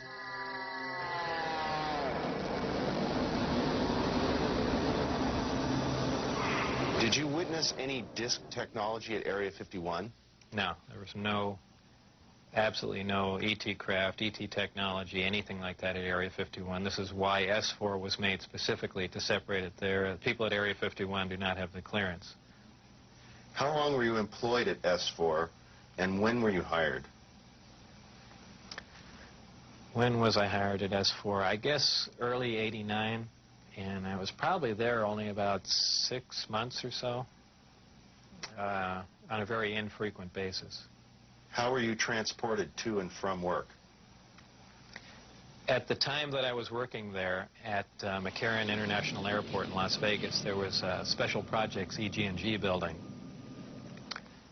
When I was told to go to work, I drove there, parked my car there, and got in a plane at the airport, flew to Groom Lake, where I deplaned and waited for a bus, and the bus drove me down to S4. The S4 facility is an area just off the Papoose lake bed, dry lake bed, and it consists of 9 hangars. The hangars have sloped doors on them with a sand texture coating. Around the opposite end of the hangars, there's the standard entrance where you're dropped off at, go through a security check, and inside there's a small complex. There's some office space, there's several laboratories, the hangars themselves, of course, and a few other places. I didn't have free reign to go wherever I wanted to. Everywhere I went to, I was essentially escorted, so that was really all about that I saw. Inside the facility, what was the basic layout? Were there underground levels? I don't think there were any underground levels to it, though there could have been. I don't think it was an extensive underground facility. It just looked like an installation that was butt up against a mountain. And I didn't see any evidence of any stairs going down, elevators, or but like I said, I don't know. There could have been, and I just might not have been permitted in those areas. It's difficult to really surmise how long it had been operational. Everything did look fairly new. By that I mean I don't think this installation was there in the early 70s. Nothing was worn. Things looked fairly freshly painted. So, as a ballpark guess, I would say it would really surprise me if the installation was older than 5, 7, 10 years, something like that. A scientist killed in the project. What exactly happened there? Allegedly, obviously, I didn't see this, and I don't know it to be fact, but this is what I was told, that I was hired to replace one of a couple people that were killed while working on one of the reactors from one of the crafts. Apparently, they, for whatever reason, cut open an operating reactor, and the device exploded, killing both of them. The scientists that were killed there, allegedly the detonation from the explosion was fairly large. It would have rivaled a small tactical nuke. So it was done at the Nevada test site, and it was to be passed off as an unannounced nuclear test. Did you have any direct contact or communication with aliens? No, not at all. Tell us about the briefing files. Under what conditions did you gain access to them? I was put into the briefing room with 121 or 22 briefings, and really was just told to sit and read through them.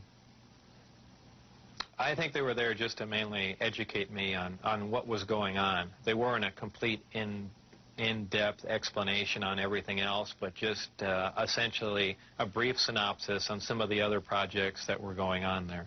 Supposedly, the information, now this isn't something that I determined, it's something I was told, that the crafts originated from a planet that orbited the Zeta Reticuli star system. Zeta Reticuli 1 and Zeta Reticuli 2 are two stars of a binary star system.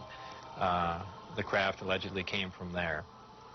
1 or 2 autopsy photographs I saw dealt with just a small photograph, a bust shot essentially, just head, shoulders, and chest of an alien where the chest was cut open in a T fashion and one single organ was removed. The organ itself in the other picture was cut and vivisectioned essentially. Showing the different chambers in there. This was totally unrelated to anything I was doing, but from that photograph it looked like what you see in UFO lore as the typical gray. So how tall it was from what I could see, I couldn't tell because I only saw a portion of the photograph. But if everything else you see is correct, I would imagine it was 3.5 or 4 feet tall. But there again, you know, all I had to see was a photograph, and you know, I didn't have much to go on. What was the incident in 1979 that brought the alien exchange program of information to a halt? Again, this is a story that was relayed to me, and allegedly what happened in '79, there was some sort of information exchange going on where there were actual live aliens at the facility, and at one particular point there was an area where some security personnel went to enter, and apparently because of not the sidearms, but the bullets in the sidearms, from what I understand, if they would have entered the area, the bullets would have detonated. And supposedly one of the creatures tried to stop the security personnel from entering the area, and a fight ensued. And the bottom line from the altercation was that the security personnel, I don't remember how many were involved, but were all killed, and they died of head wounds, and that's all that I heard of that story. What was your job description at S4? My official job description was a senior staff physicist. I don't know if I actually had that position when I was there, because I was there so infrequently. I wasn't supervising anyone, so that was the official position I was hired under. But whether or not I actually acted in that capacity, I don't know. What was the size of the staff working on Project Galileo? Well, there were 22 people employed there totally. And that was specifically for the Galileo project? No, for the entire project. Oh, I see. There were 22 people with majestic clearance. I had majestic clearance. Majestic clearance was designated as clearance 38 levels above Q clearance, and Q clearance is the civilian top secret clearance. When did you see your first disc? The first disc I saw, I believe it was the second, or I think it was the third time I was up there. Normally the bus pulled around to the opposite end of the facility, which was the main entrance, and that's where we went in. On this particular occasion, it pulled up to one of the hangar doors, which were normally closed, and the last one was open. We came out, and I saw the disc in the hangar. Upon seeing it, it struck me that, well, this explains all the UFO sightings. Not thinking that it was an extraterrestrial craft, that this must have been some advanced form of fighter that we've been working on for years, and, you know, people have just caught it being tested, so on and so forth. And it never even occurred to me, even though I was looking at an extraterrestrial vehicle, that, you know, this wasn't man-made. When did you realize the craft was not of earthly origin? Well, it probably really hit me when I got inside the craft and looked around and began to understand how the craft was operated, and finally grasped the whole project as a whole, as what we were doing, the fact that we weren't building this thing, we were trying to find out how it was made. We were back engineering it. What is back engineering? Well, back engineering is taking a finished product and finding out how the device or product was produced, and essentially determining whether or not you can duplicate it. Now, scientists aside, what was your emotional response? What were you thinking were the implications to the world or man in general from these revelations? I really didn't think about implications of that sort. As far as emotionally, people have asserted that, boy, that must have been the most exciting time in your life, and that's not the way it was. When I first got to look inside the craft, all I can say, it's an ominous feeling. You walk in there, and it feels as if you shouldn't be there. I know that sounds kind of corny, but it's a real ominous feeling. It's not an exciting feeling. It brings up a whole lot of questions in your mind. Well, where did this come from? And you know that they won't give you the answers to the whole story, but it's That's the only way I can describe it. It produces a gravity wave, which is similar to the gravity wave that the Earth produces. However, the craft phase shifts the wave. In other words, it turns the wave not really in an opposite polarity, but something to that effect, where it will work against the natural gravity wave of the Earth, and it produces lift in that effect. Is there any internal protection for the crew? Does the craft generate a gravitational field inside the craft itself? Well, the craft generates its own gravitational field. Being inside that field essentially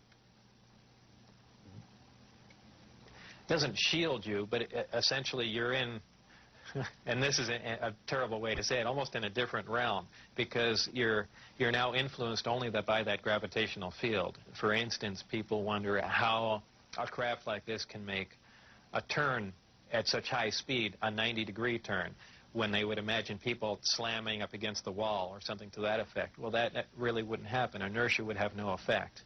You're in a distortion, and don't forget that gravity distorts time and space, so really nothing is going to influence you while you're in there. Describe the gravity amplifiers for us and some of their different operating configurations. There are 3 amplifiers. The craft can operate on a single one, can lift off the ground. The way in which it's propelled are 2 different ways. There's what they call Omicron configuration, where the craft is using one generator, or Delta configuration, where it's utilizing all 3. Delta configuration would be for space travel. Essentially, the craft will tilt up on its side, as opposed to a science fiction movie where you see a flying saucer moving around. The craft will tilt up on its side, focus the 3 gravity generators to a single point, and move through space that way. Moving around the source of gravity is a problem to a disk because it's interference, essentially. So what they do is they work with that interference to their benefit. They'll use one gravity generator to lift the craft off the ground. And as opposed to what we're used to, for instance, a plane, once it's in the air, we envision thrust or some force coming out the back of it to push it forward. The crafts work completely opposite of that.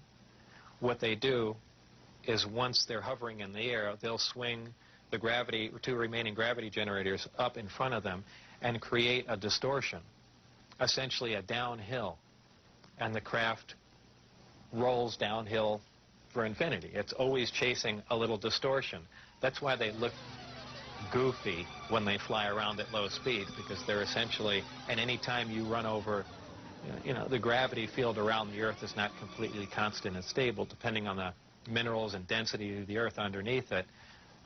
The gravity will vary somewhat, and you will get odd movements of the craft. So its low-speed mode is kind of unstable for the most part.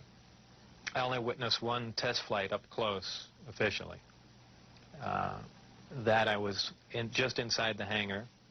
The test was going off probably, just as the sun was going down.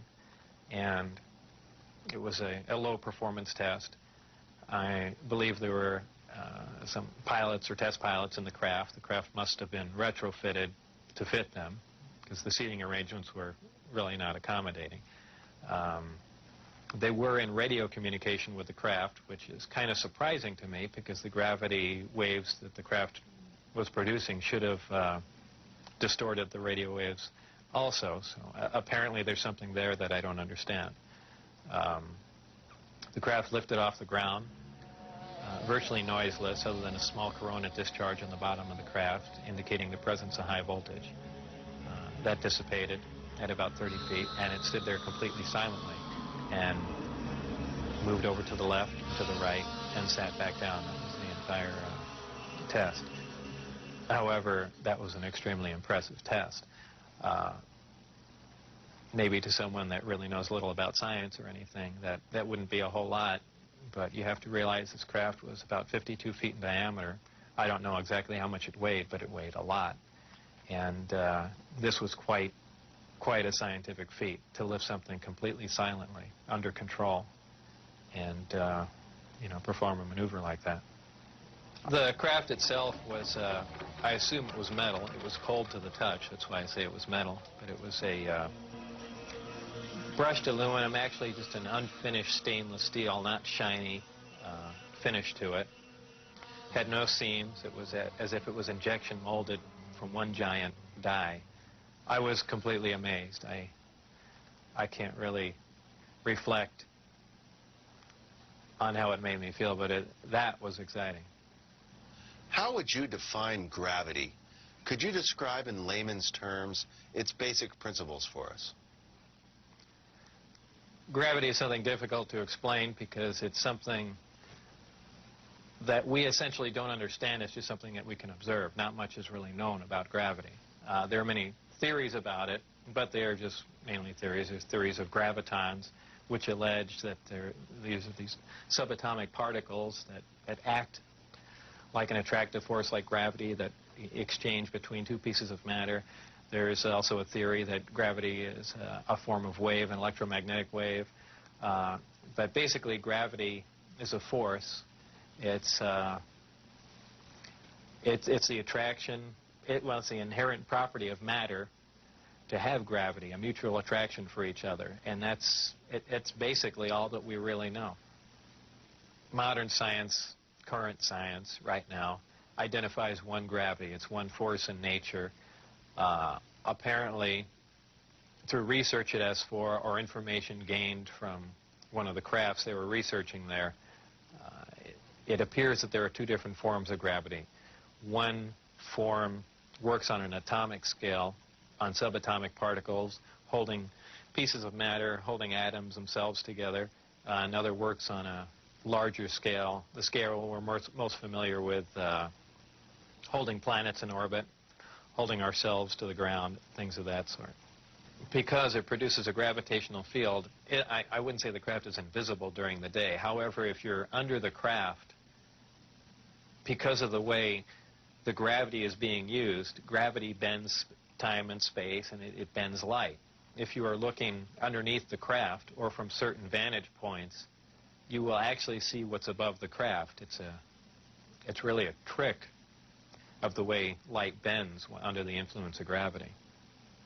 For instance, we can see stars that are behind the sun, that are blocked from our view by the sun. The reason we can see them is because the sun is a tremendous gravitational field, and it's bending the light around it where we can see the star.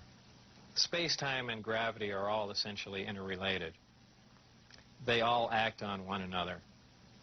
Gravity bends space. Gravity also distorts time. When you vary one, you essentially vary the other two. If you, as an example, if you have a massive body, say a planet or something that's making a lot of gravity, producing a lot of gravitational waves, if you will, it distorts space. It bends space to it. It also slows down time. These things aren't theories. We know them to be true. We cannot artificially create this because we can't create gravity. But this is how they're all interrelated. What are some of the inherent problems with traveling at the speed of light? There are several problems traveling at the speed of light. Just a couple of them are the fact that as your speed increases, so does your mass proportionally. In other words, the more energy you put in to go faster begins to slow you down by the fact that it's converted into mass. You have other problems like just traveling at such an extreme velocity, navigational problems, the fact that you might run into little tiny micrometeorites at speeds like this. They would undoubtedly destroy your craft. There's just a whole host of problems that you're going to run into just attempting to do something like that. Aside from the fact the amount of energy required to accelerate to the speed of light is horrendous. Could you briefly describe Project Looking Glass and Project Sidekick for us? Project Sidekick was another project going on with Galileo. Galileo was the project that I was involved in. Sidekick dealt with any of the weapon potential of the craft, whether or not the craft had a weapon in it or could it be used as a weapon, but it had something to do with some sort of particle beam configuration where the gravity generator can be used as a lens to focus a weapon of some sort, similar to the SDI device we were working on in the 80s, but with the potential of a focusing device using the gravity generator. And Project Looking Glass? Project Looking Glass dealt with the distortion, the fact that there's a time distortion, essentially looking back in time, and by that I do not mean looking back years ago to see the wagon train days. They're looking for distortions that are milliseconds in time, and what that was used for, I don't know, but that was just observing the time, the time distortion, time dilation phenomena of the craft in operation. What is element 115? Is it found here on Earth, or is it strictly an extraterrestrial material? 115 is strictly an extraterrestrial material. It probably occurs naturally in some other places, maybe other star systems. Some people not familiar with science or chemistry say, well, that's ridiculous, all the elements occur on Earth, you know.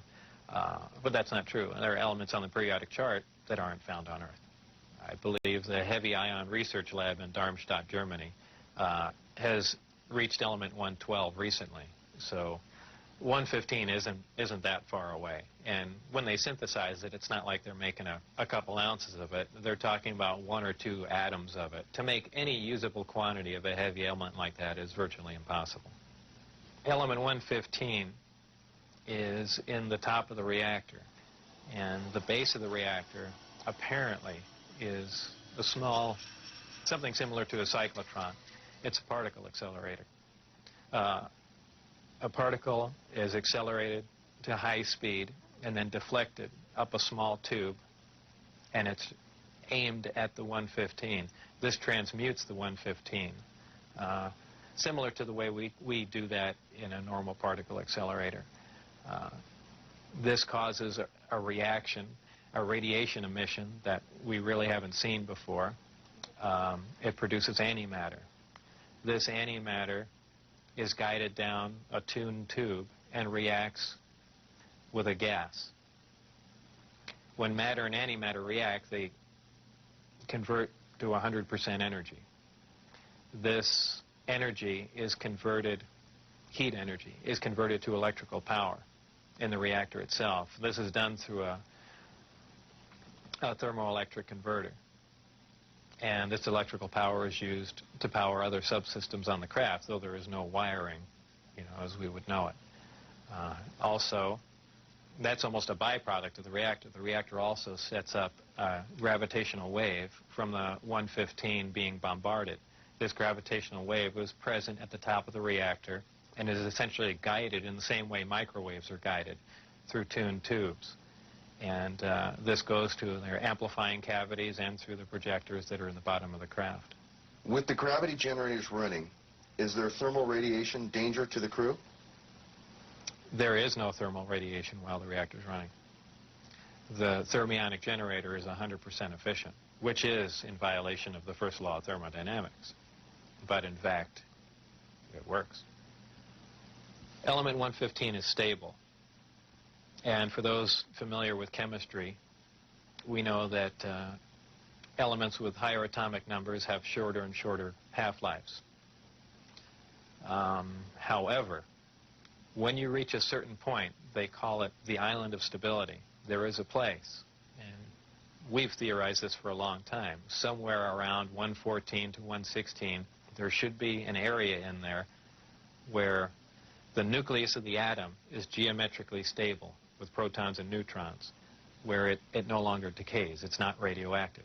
115 is, in fact, this element. In fact, it does occur again somewhere around element 247.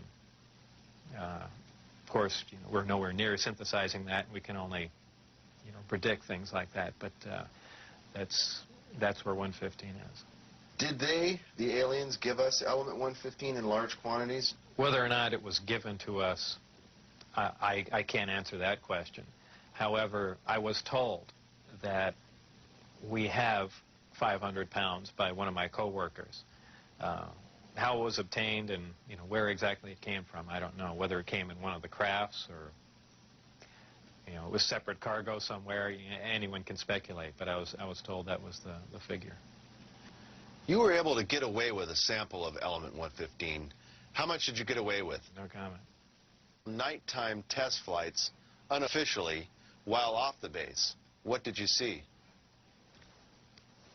The test flights I saw off the base, actually the best test flight was witnessed by my friends who I had brought out there. At the exact moment the craft was hopping around and doing some really impressive maneuvers, I had turned around and I think was looking for the video camera or something to that effect.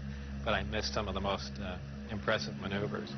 But the craft was similar to what was done before that I had seen close up, other than the fact that it went above the mountain range, moved a much greater distance at a much higher rate of speed. How were you able to find out about the test flight schedules?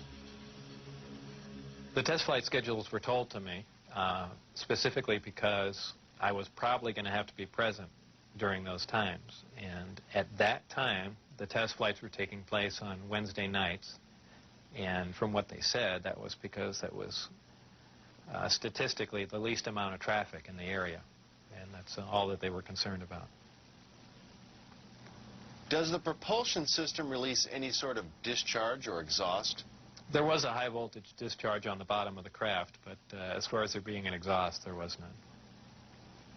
Why did they appear as glowing balls of light in the night sky? Well, that's kind of the same reason why a neon light or a fluorescent light lights up. What you're dealing with is a high energy source in essentially a gas atmosphere, oxygen, nitrogen. And when you apply enough energy to a gas molecule, they emit photons, they emit light. And I don't think it's anything, it's really a byproduct of how the craft operates. When it's emitting that much energy, the gas surrounding the craft emits light, the same reason why lightning is visible. You have a huge electrical discharge, and the gas emits light in the form of lightning bolt. If you were going to see one of these crafts at night operating, it would appear really as a glowing ball or just a bright light in the sky from a distance. Even close up, you'd see a glowing halo around it. This is typically what you'd see in your normal UFO sighting, if you've heard them a lot. However, keep in mind that lights in the sky are caused by much more common things than flying saucers. Tell us a little more about the aurora you witnessed taking off out of Area 51. It was a large craft, and the one glimpse I got of it was from the rear, and it had two huge square exhausts with vanes in them. And it was just, it sounded more like a rocket than a jet. I don't know. I even think he did mention that it was liquid methane powered, but there again, you know, working on the disk technology, I really could care less what was rolling around at Area 51, but it did catch my eye. As a result of going public, have there been any attempts made on your life? One day when I was getting on Interstate 15, driving down Charleston Boulevard, a car came up alongside of me, and I thought he was just trying to race me to get on the freeway. This was after I had left the project. It was a white, boxy-looking car. Exactly what make and model, I don't know. But I accelerated to get on the freeway to go fast, and there was a gunshot, and the back of the car was hit, and I skidded off into the median. And I stopped, and I was frightened, and I just stood there because I thought the guy was going to be alongside of me and just shoot me. I had nothing to do. I was essentially paralyzed with fear, and I waited there, and then nothing else happened. And do I know it was a government agent trying to kill me? No. Could it have been a drive-by shooting? Maybe. You know, so it was an attempt on my life, but by who specifically, I don't know. Though I was threatened before I had left. They threatened my wife's life and my life, so I can only put two and two together and say that they were kind of pissed at me. In an earlier interview, you had mentioned that they had put a gun to your head. Tell us about that. That was after we were caught out when I had the test flight schedule, and I brought some friends out to show them the disc test. We got caught out there, and the following day I was debriefed down at Indian Springs Air Force Base. And I was in the room with the security guards that caught us, my supervisor and some other people, and some other security personnel. Yeah, they were essentially grilling me about security and, you know, how could I possibly bring people out there. And I guess I wasn't as responsive as they would like, and they got in my face, and one of them pulled a sidearm out, you know, just pushed it against me. Have you maintained any contacts with your colleagues out at S4? No, I never heard from anyone other than for a very brief time after I left.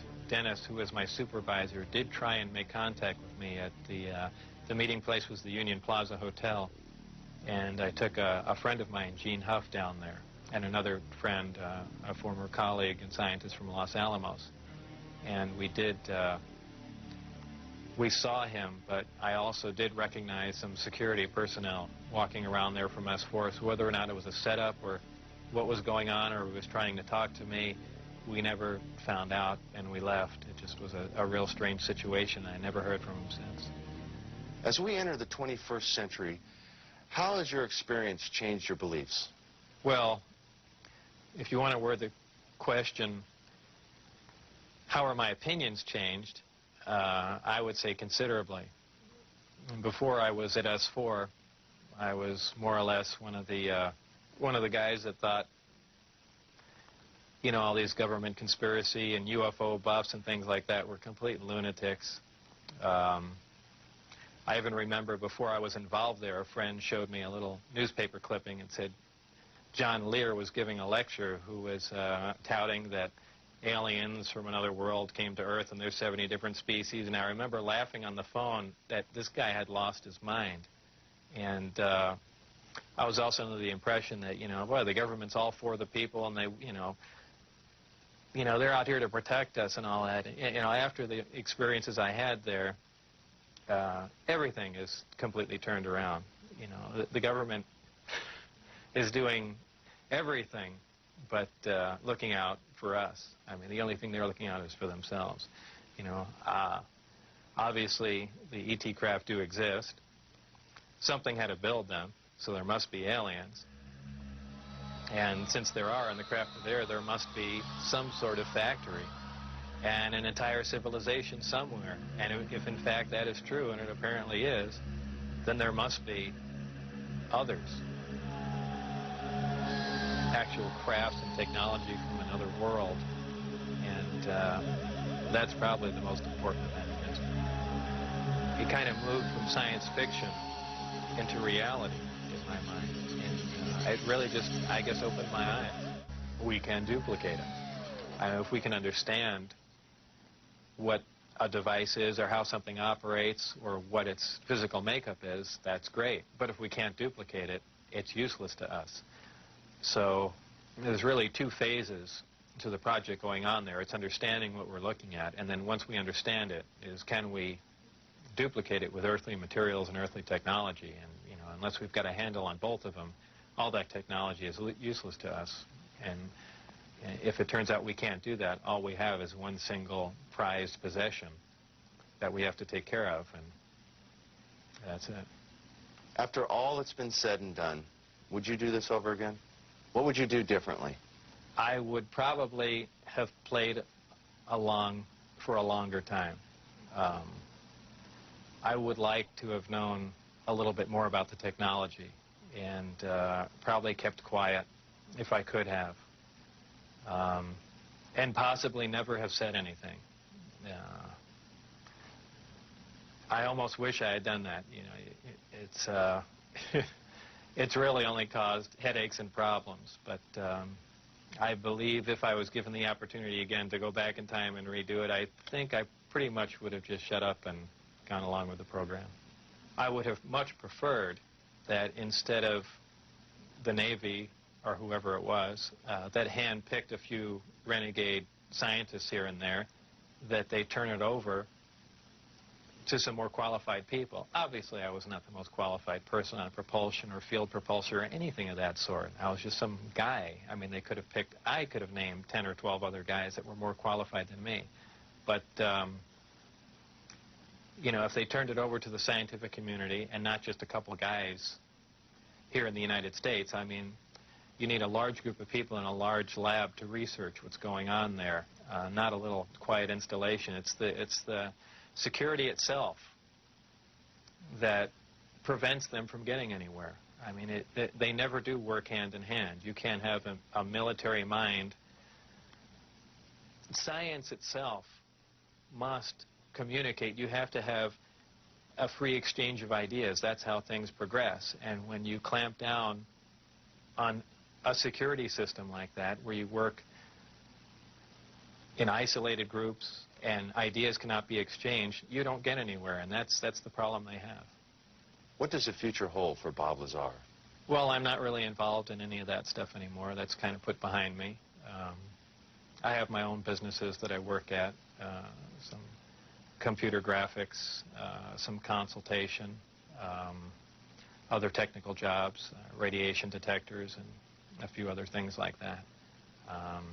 So really, I just go about my life, and that's, you know, something that happened that was fantastic, and it's over, but it's kind of hard to shake it loose. But eventually I will, and that'll be that. I think all the surveillance and everything stopped. I don't think anyone's bothering to monitor me. I've said everything that I know. It's been all over the place, so it's kind of a done deal. As far as whether or not there are any craft out there, I believe, you know, they were out and gone in probably the late '89, early '90, and the only thing people see now out there are either flares or planes coming into land, but that's about it. Did you have an interest in flying saucers or science fiction in general as a child? I was never interested in flying saucers as a child. Science fiction, you know, I watched Star Trek, I guess, with everyone else back then, but for the most part, you know, I didn't even believe in flying saucers up until I was employed at S4.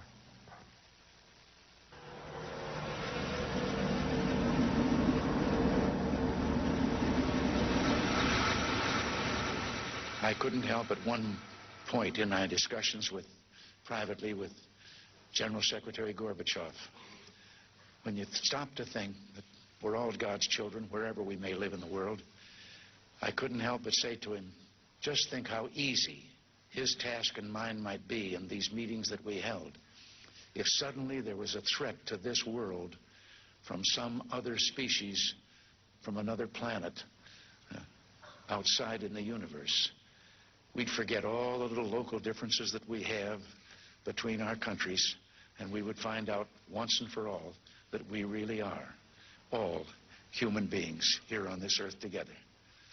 Well, I don't suppose we can wait for some alien race to come down and threaten us, but I think that between us we can bring about that realization. Thank you all. God bless you all.